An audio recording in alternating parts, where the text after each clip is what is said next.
आपको जान करके आश्चर्य होगा, मेरे ऊपर क्रिमिनल केस भी पेरेंट्स ने किया है।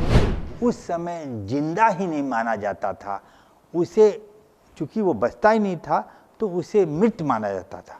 तो उसने कहा कि अगर तुम्हारे में दम है तो इस बच्चे को बचा के दिखाओ।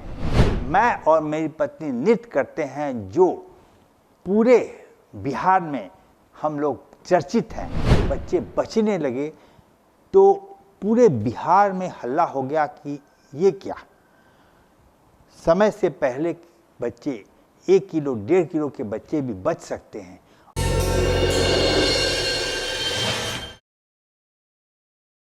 मैं डॉक्टर श्रवण कुमार, नवजात शिशु रोग विशेषज्ञ, और मेरा नवजात शिशुओं का पहला हॉस्पिटल, बिहार का पहला hospital newborn care centre Rajendra Nagar Patna में है। मैं बेतिया बिहार से आया हूँ और मेरे पिता एक साधारण किसान थे और वह खेती गृहस्थी में मुझे लेना चाहते थे, लेकिन मुझे वह कतई पसंद नहीं था। मैं ऐसे तो एक साधारण विद्यार्थी था, लेकिन मैंने डिक्लेयर किया कि मैं पढ़ लिख कर के डॉक्टर बनूंगा। सभी लोगों ने आश्चर्य किया और मेरे पिता तो हंसने लगे, लेकिन मेरे माँ ने कहा कि अगर तुम चाहते हो तो जरूर बनना, लेकिन यहाँ तुम्हारे लिए पूरा अवसर नहीं मिलेगा, तो तुम अपने मामा कलकत्ता में चले जाओ, वहाँ तुम कुछ कर सकते हो। मैं वहाँ गया और बहुत मन लगा करके पढ़ा, लेकिन मेरा मेडिकल कॉलेज में दाखिला नहीं हो पाया। मैं लौट के बुद्धू घर को आए और मैं बहुत ही तिरस्कृत महसूस कर रहा था, लेकिन मैं हार नहीं माना और बिना कोचिंग के, बिना किसी सहायता के घर पे तैयारी करके मैं government medical college, Darbhanga medical college में एडमिशन मेडिकल कॉलेज में पाया।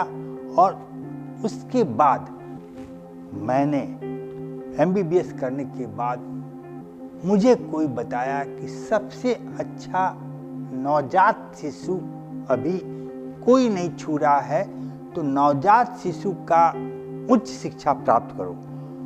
तो मैं कंपटीशन द्वारा मेरा फिर कलकत्ता में DCH में एडमिशन हुआ और वहाँ शिशु का सबसे बड़ा हॉस्पिटल रामकृष्ण मिशन सेवा प्रतिष्ठान में मेरा दाखिला हुआ।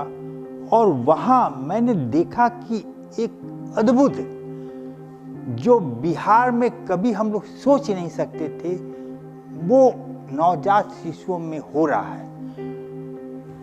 बच्चे 1 किलो 1.25 किलो के बच्चे, करीब 50-60 बच्चे इंक्यूबेटर में रखे हुए हैं और बच्चे आसानी से बच रहे हैं। तो उसी समय मैंने प्रण किया कि मैं इस विधि को बिहार में लाऊंगा और बिहार में एक नई चीज मैं दे पाऊंगा, क्योंकि उस समय बिहार में 2 किलो 2.5 किलो के बच्चे, प्री मैच्योर बच्चे को भी कोई छूना नहीं चाहता था, उसे भगवान भरोसे छोड़ दिया जाता था, वो बचे चाहे मरे। तो मैंने वहाँ से पास करने के बाद जब मैं पटना आया तो मैंने सोचा कि अभी यह पर्याप्त नहीं है। मैं स्नातक MD शिशु विभाग में किया PMCH से, और उसके बाद मैंने कहा कि नहीं, अभी भी सबसे इंडिया के best institute, all India institute of medical science new Delhi और लेडी हार्डिंग करावती शरण न्यू दिल्ली में मैं जा कर के नवजात शिशुओं का प्रशिक्षण लिया।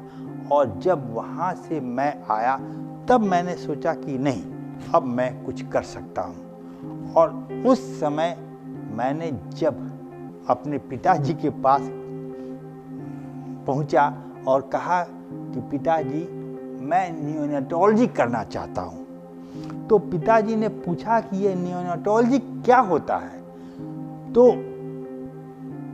1 महीने से कम के बच्चे के इलाज को नियोनेटोलॉजी कहते हैं। तो पिताजी ने कहा कि बेटे तुम ये क्या कर रहे हो, तुमने तो 12 साल के बच्चों की पढ़ाई शिशु विभाग में पढ़ी है, 11 साल 11 महीने को छोड़ करके केवल 1 महीने के बच्चे को अगर तुम ट्रीटमेंट करोगे तो तुम्हारा पेट कैसे भरेगा।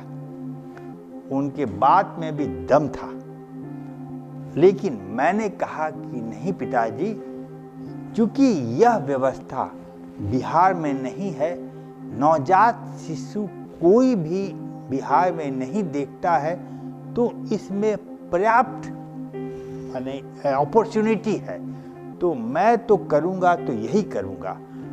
पिताजी के समर्थन के बिना मैं पटना में आकर के एक छोटा सा हॉस्पिटल किया, और वहाँ जब समय से पहले बच्चे बचने लगे तो पूरे बिहार में हल्ला हो गया कि ये क्या, समय से पहले बच्चे 1 किलो 1.5 किलो के बच्चे भी बच सकते हैं। और उस समय जब मैंने काम किया तो मुझे नवजात शिशुओं के रोग में जन्मदाता, बिहार का जन्मदाता यानी फादर ऑफ नियोनेटोलॉजी का सम्मान मिला और कहा गया कि आप फादर ऑफ नियोनेटोलॉजी हैं।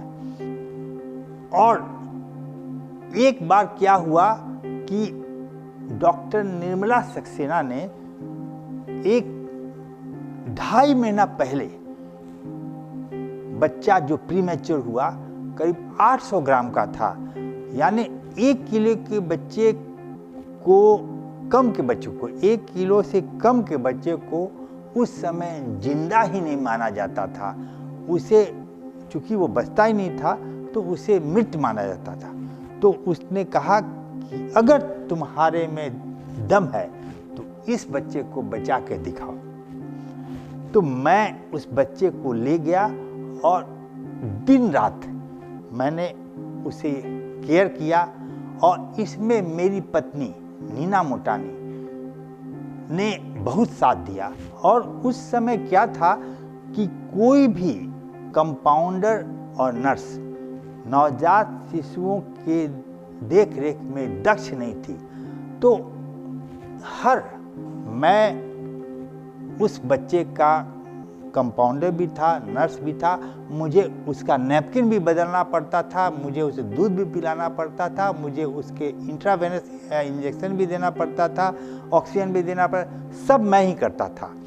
तो उस समय मेरी पत्नी ने बहुत साथ दिया। हम लोग 24 घंटा लगे रहते थे। रात में 4 घंटा मैं जगता था और 4 घंटा मेरी पत्नी जगती थी, और इस तरह हम लोग उस बच्चे को रात दिन एक करके करीब, मैं कहूँगा पहला 20 दिन तो लगता था बच्चा अब गया तब गया, लेकिन 20 दिन के बाद बच्चा थोड़ा स्टेबल हुआ और बच्चे का वेट बढ़ा, और बच्चा 2 महीना मेरे यहाँ रहा। और वह बच्चा डॉक्टर पीपी गुप्ता दानापुर में है, उनका बच्चा था। अभी बच्चा करीब 32 साल का हो गया है और वह इंजीनियरिंग कर रहा है और वह पूरी तरह से स्वस्थ है। मैं और मेरी पत्नी नृत्य करते हैं जो पूरे बिहार में हम लोग चर्चित हैं, और हम लोग में यूट्यूब में भी मेरा बहुत ही डांस है जिसे आप देख करके अचंभित हो जाइएगा कि हस्बैंड वाइफ और इस एज में भी हम लोग इतना अच्छा डांस करते हैं, वह आप देख करके आप उस पर कुछ जजमेंट दे पाइएगा। मेरी शादी मुजफ्फरपुर में हुई और अरेंज मैरिज हुई, लेकिन यह हर कोई कहता है कि आपकी शादी लव मैरिज हुई है, क्योंकि हम लोग दोनों के बीच में इतना सामंजस्य है कि जब मैं रहूँगा तो मेरी पत्नी बगल में दिखाई पड़ेगी ही पड़ेगी, और जब पत्नी जहाँ भी आती है तो हम रहते हैं। और हम लोग का इतना अच्छा तालमेल है कि हम लोग मेड फॉर ईच अदर हैं, और हम लोग चाहेंगे कि जब भी हो हम लोग का जीवन काल भी एक साथ समाप्त हो। डॉक्टर को आघात पेशेंट का अटेंडेंट ही देता है। मैं कहूँगा कि हम जब तक बच्चा बचता है तो हम लोगों ने पेरेंट को लूट लिया, और अगर बच्चा नहीं बचा तो उसे मार दिया। तो यह एक बहुत ही दर्दनाक है, और यह मैं कहूँगा कि मेरा आघात यह हुआ कि जब भी बच्चा नहीं होता तो हम लोग डर से कभी कभी रहते हैं कि क्या मेरा पेरेंट्स, मेरे बच्चे के जो अभिभावक हैं, मेरे ऊपर कोई कंप्लेन नहीं करेंगे। और आपको जान करके आश्चर्य होगा, मेरे ऊपर क्रिमिनल केस भी पेरेंट्स ने किया है, जिसे मैं पूरी तरह से लड़ करके मैंने उसे खारिज करवाया हूँ कि क्योंकि मैं जो था सही काम किया है। तो एक मैं 4 लाइन बोलूँगा अपने डॉक्टर की तरफ से। हम वो वक्त नहीं है जो गुजर जाएंगे, हम वो मौसम नहीं है जो बदल जाएंगे, हम डॉक्टर वो आंसू है जो हर पल हर खुशी में नजर आएंगे और साथ निभाएंगे। दुनिया में एक क्या है कि जो जितना आदमी अच्छा करता है और अच्छा नहीं होता है तो उसका डर बहुत लगता है। और मैं तो हर समय यही सोचता हूँ, कभी अगर बच्चे को जब मैं नहीं बचा पाता हूँ तो मुझे दर्द होता है, और मैं डरता भी हूँ कि कहीं मैंने कोई गलती तो नहीं की कि उसके कोई ट्रीटमेंट में, और यह मैं हर समय डरता रहता हूँ। ये बात मुझे भी आश्चर्यजनक लगता है, क्योंकि बचपन में मैं बहुत डरता था डांस से। कभी भी शादी ब्याह में मैं डांस नहीं करता था, लेकिन मेरी पत्नी को डांस का बहुत शौक था। तो उसमें कहा कि मुझे एक डांस करना है, उसमें मैंने आपको 5 सेकंड का एक एंट्री रहेगा और उसको आपको करना ज़रूरी है, नहीं कीजिएगा तो मैं नहीं करूँगी। तो मैं कर दिया और लोगों की तालियां इतनी बजी कि लगी नहीं, आपका डांस ज़्यादा अच्छा हुआ आपकी पत्नी से। तो उसके बाद पत्नी ने इतना जिद किया कि अब मैं करूँगी तो आपके साथ ही करूँगी। और उसके बाद जब जब हम लोग किए, लोगों की प्रशंसा बढ़ती गई। लेकिन वैसे कि फ़ैन ही है ना आपको मशहूर करते हैं, और फ़ैन जब रहते हैं तो उससे अच्छा प्रेरणा कोई नहीं देता है। इसलिए फ़ैन को हम लोग, हर फ़ैन की इच्छा को हम लोग ज़रूर पूरा करना चाहते हैं, और फ़ैन चाहते हैं कि मैं डांस करूं। और इस एज में आपको जान करके आश्चर्य होगा, मेरी उम्र 70 पार कर गया हूं, लेकिन अभी भी मैं डांस करूंगा, करते रहूंगा जब तक है जान रहूंगा जवान। और आप लोग के लिए खुली रहेगी मेरे दिल की दुकान। आज के युवा वर्ग को मैं यही संदेश दूंगा कि do your best, God will do the rest. यानी आप हर चीज जो आप करना चाहते हैं पूरा दिल लगा के कीजिए, और करने वाला ऊपर वाला है। और अगर आप पूरी दिल लगा के कीजिएगा, चाहे वो देखने में छोटा हो लेकिन वह बहुत ही देखन में छोटन लगे, घाव करे गंभीर। यानी कि अगर आप छोटा भी छोटा काम कीजिएगा, लेकिन अगर मन लगा के कीजिएगा तो वो बहुत बड़ा होगा। देखिए, ये बात है कि जैसे है कि कोई भी आप जो काम कीजिए उसे दिल से कीजिए। यानी जो डांस भी कीजिए, चाहे आप जिम करते हैं, चाहे मॉर्निंग वॉक करते हैं, चाहे जो भी करते हैं, फिटनेस के लिए जो भी करें, लेकिन दिल से करें, कोई दबाव करें। असल में मेरा ये कहना है कि मैं डांस को एंजॉय करता हूँ, और डांस को एंजॉय करने के साथ साथ मुझे एक मेंटल, फिजिकल, इमोशनल सारा वेलबींग मैं डांस में पाता हूँ। और उसी तरह मेरा एक मैसेज है कि जो भी करो पूरा दिल, दिमाग और शारीरिक और पूरी मानसिक सारी शक्ति लगा दो, तो आप जो चाहोगे वही मिलेगा। धन्यवाद।